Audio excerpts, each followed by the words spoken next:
Saya Nina Pratiwi, pemateri 1 ingin menjelaskan makalah kami yang berjudul Peradaban Islam ke Asia Tenggara. Di sini kami akan menjelaskan penjelasan Islam yang masuk ke Asia Tenggara ini dan beserta apa saja negara-negara yang sangat berpengaruh.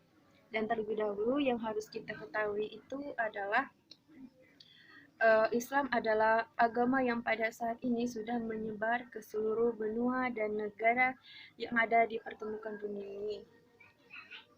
Salah satu faktor orang yang berpengaruh di seluruh dunia ini adalah Nabi Muhammad SAW. Beliau menyebarkan Islam sendiri di Mekah yang pada saat itu penduduknya jahiliyah dan kemudian berubah menjadi masyarakat yang berakhlak baik dan memeluk agama Islam, dan dari sinilah sejarah penyebaran agama Islam semakin luas ke seluruh dunia hingga ke Asia Tenggara. Pada pembahasan ini saya akan menjelaskan beberapa negara yang berpengaruh yang berpengaruh masuknya Islam ke Asia Tenggara. Itu salah satunya itu Filipina. Yang pada Filipina ini selama hampir 4 abad telah terjadi upaya penjauhan ajaran Islam dari generasi kaum muslim secara berturut-turut lewat jalan peperangan yang menghancurkan kaum muslimin dan memaksa mereka untuk memeluk agama Nasrani dengan ancaman kekerasan. Islam tersebar di wilayah ini sekitar abad 6 Hijriah atau 12 Masehi. Dan pada saat itu penjajahan Portugis telah tiba dan disusul Belanda dan Inggris pada tahun 1211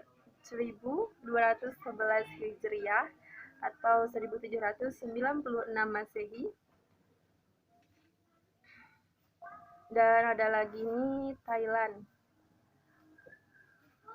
Pada akhir abad ke-13, orang Melayu Muslim terus-menerus memberontak kekuasaan Muang Thai.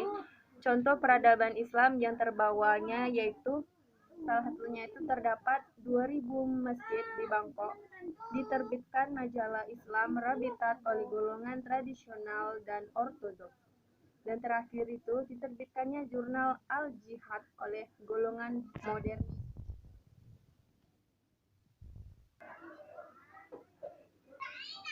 Islam di Muang Thai adalah agama minoritas 4%. Selain itu, masyarakat Muang Thai menganut agama Buddha dan Hindu. Orang Melayu Muslim merupakan golongan minoritas terbesar kedua di Muang Thai, sesudah golongan Cina. Mereka tergolong Muslim Sunni dari mazhab Syafi'i dan yang merupakan mazhab paling besar di kalangan umat Islam di Muang Thai. Ada juga pada negara Singapura. Singapura adalah negara yang memiliki penduduk dari berbagai ras dan penganut berbagai agama. Dalam perjalanan sejarahnya, Singapura menjadi satu di antara pusat Islam paling penting di Asia Tenggara. Hal itu disebabkan oleh keunggulan sebagai pintu masuk bagi perdagangan internasional antara Eropa, Timur Tengah, dan Australia. Letaknya yang strategis juga memungkinkannya menjadi pusat informasi dan komunikasi dakwah hingga abad ke-20.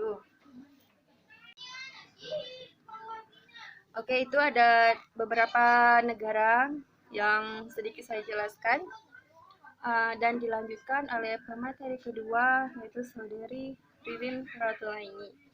Sekian dan terima kasih. Wassalamualaikum warahmatullahi wabarakatuh. Baik, di sini saya akan melanjutkan presentasi dari Nina Pratiwi. Seperti yang kita ketahui bahwasannya Islam di dunia itu sangat luas.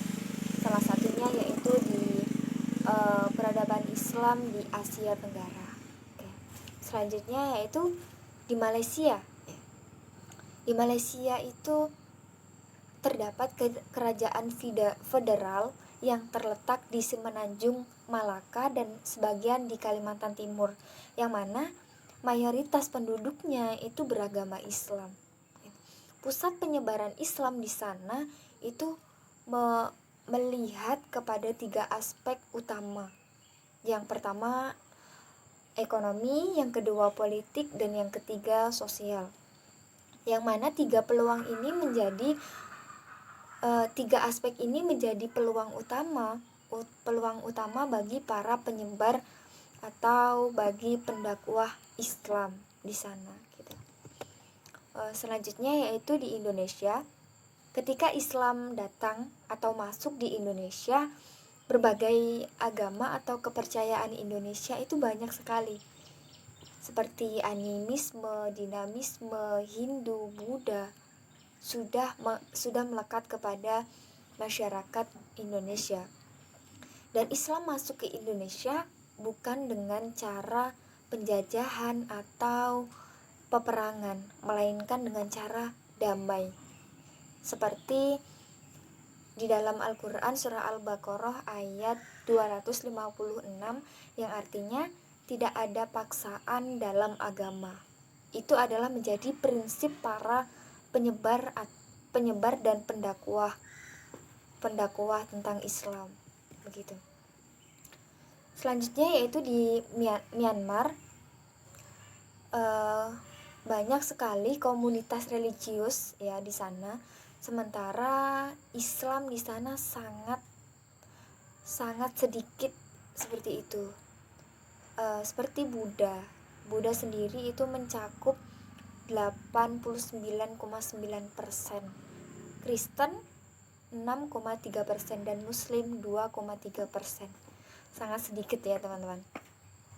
Myanmar adalah negara yang keras, yang lahir setelah dibunuhnya seorang pemimpin perjuangan kemerdekaan yang juga seorang integrasionis, Jenderal Aung San, bapak dari Aung San Suu Kyi gitu. Selanjutnya yaitu Brunei Darussalam. Di sana agama Islam telah masuk ke Brunei jauh sebelum tahun 1368. Proses penyebaran Islam di Brunei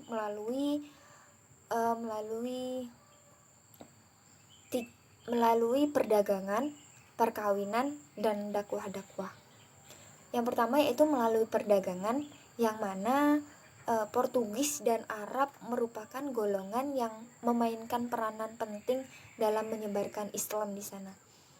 Yang artinya dengan melalui perdagangan ini mereka lebih